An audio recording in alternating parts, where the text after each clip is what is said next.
Habari za muda huu ndugu wapenzi wasikilizaji wa channel tupendo ya Ndindi Channel. Kama ndo mara yako ya kwanza unajiunga na channel hii, basi usisahau kusubscribe, kulike na kucomment. Kuelekea mchezo wa dabi ya Kariakoo tarehe 25 siku ya Jumatano majira saa 11 pale uwanja wa Benjamin Mkapa, viongozi wa klabu ya soka ya Simba wameugawa uongozi wao pande kuu mbili. Pande ya bodi ya mzamini wanaamini ya kuwa timu yao haipaswi kupeleka timu uwanjani, hali ya kuwa upande wa mwenyekiti ambao anawakilisha klabu ya soka ya Simba Murtaza Mangungu, yeye akiwa anaamini katika yale ambao walikubaliana na rais wa nchi Mama Samia Suluhu Hassan kuhusu kupeleka timu uwanjani tarehe 25. Bodi ya Simba ya wakurugenzi kiongozwa na mwenyekiti Mohamed Dewji Mo na makamu wake Try Again wanaoshinikiza uongozi wa Simba kutokupeleka timu uwanjani, hali ambayo inazua moto mkali katika uongozi huo na kuvutana mpaka hivi sasa.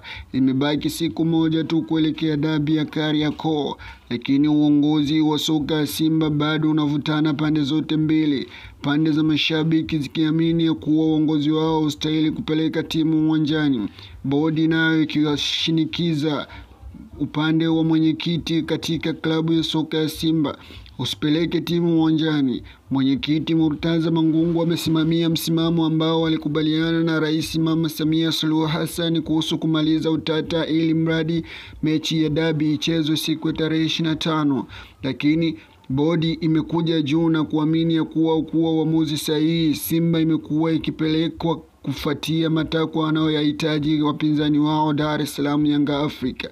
Huu utakuwa ni unyonge wa hali ya juu. Uongozi wa bodi unaamini ya kuwa Simba ni kubwa kuliko mtu yoyote hapa nchini Tanzania na Afrika kwa ujumla. Sasa vipi iweje wanaamuliwa maamuzi ambayo yanatokana na mahasimu wao Dar es Salaam Yanga Afrika?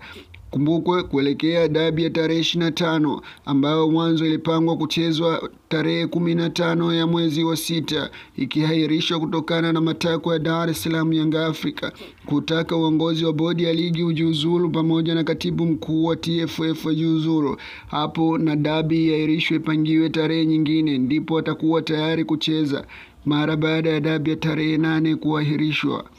Na kweli bodi ya ligi ilifikia makubaliano pamoja na rais wa nchi kuelekea tarehe 25 ndo ilipangwa itakuwa dabi ya Kariakoo mwishoni mwa msimu kabisa.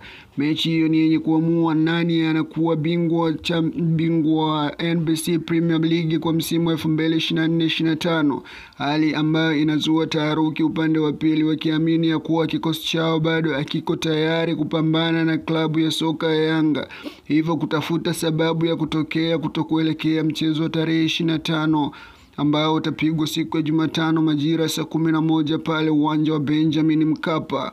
Uongozi wa Simba, upande wa mzamini na upande wa klabu bado wanavutana. Imefika hatua mpaka upande wa bodi unamshtumu mwenyekiti Murtaza Mangungu na kumlazimisha ajiuzuru kuelekea mchezo huo tarehe 25 na upishe uongozi huo uchague mtu mwingine sahihi ambaye atasimama upande mmoja pamoja na bodi ili kufikia makubaliano ambayo yanaeleweka. Uongozi wa bodi unawalaumu viongozi wa Simba kupitia mwenyekiti wao Murtaza Mangungu, kwani walifikia maamuzi pasi na kushirikiana na uongozi wa bodi. Kile walichoambiwa walipaswa kukataa siku ile na kufanya dabi ya tarehe 25 isiwepo mpaka majibu kamili ya kwa nini dabi ya tarehe 15 iliahirishwa.